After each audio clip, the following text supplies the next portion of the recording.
Formula 1, the fastest, the most popular, and until recently, the loudest motorsport in the world.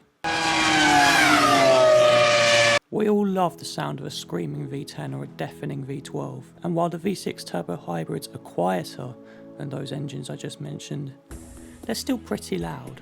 However, engine noise in Formula 1 will one day disappear, and in this video I'm going to be answering the question, when will Formula 1 go electric?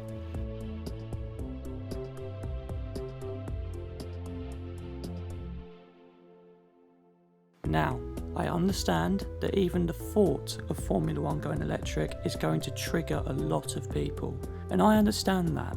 Just listening to a Ferrari F2004 gives me goosebumps. However, people need to understand that it's a case of when, not if, Formula 1 goes electric. F1 needs to move with the times, and recently they've been doing that quite well, ever since Liberty Media took over running the sport from Bernie Ecclestone. For example, in the Bernie era, F1 had no social media presence.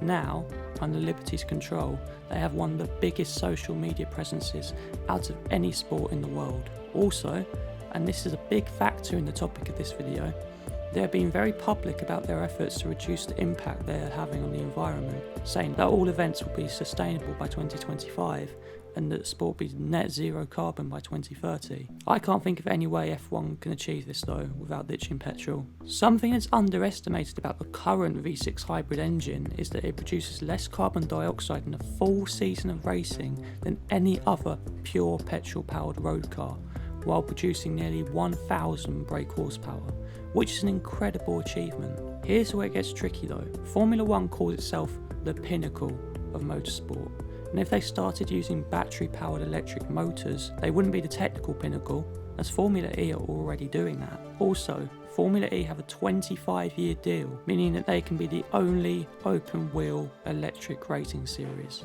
So, how is Formula 1 going to jump this hurdle? And why didn't they go electric first? It's quite simple. When Formula E started, the drivers had to change cars during pit stops as the motors couldn't last a full race, which was a bit embarrassing, and while the Gen 2 Formula E car can last a full race, it's still a lot slower than a Formula 1 car. So I believe F1 have done the right thing in not going electric yet, as it would be a massive step back from a performance point of view. One question I have seen being thrown around is Formula E just a testing bed for Formula 1? That's quite a difficult question to answer, but I understand what people mean. Will there be any reason for Formula E to exist when F1 goes electric? Or will they merge together when the development has reached F1 levels of expectations? Personally, I can see that happening. But here is how F1 can still technically innovate electric cars. Hydrogen power.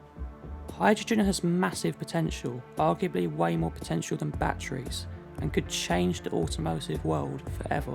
It takes nowhere near as long to fill up a car with hydrogen than charge a battery powered car, which is easily the biggest weak point of batteries. But the biggest weak point with hydrogen right now is that the infrastructure just isn't there. Formula 1 has a big chance to change that. The reason most manufacturers are in motorsport is to develop technology that will one day be used in their road cars. They will still be innovating, and more importantly, if they get it right, Formula 1 would remain from a technical standpoint the pinnacle of motorsport. If you're interested in the subject, I will leave a link in the description down below to a James May video on Drive Tribe, where he compares his battery powered Tesla Model S to his hydrogen powered Toyota Mirai. So, when will Formula 1 go electric? In my opinion, it has to be in the next 10 years.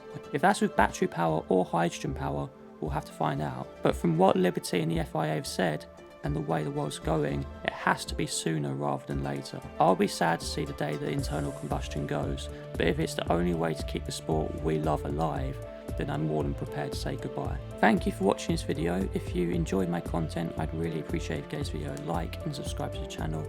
You can follow me on various social media down in the description below, and hopefully I'll see you in the next one. Until next time, goodbye.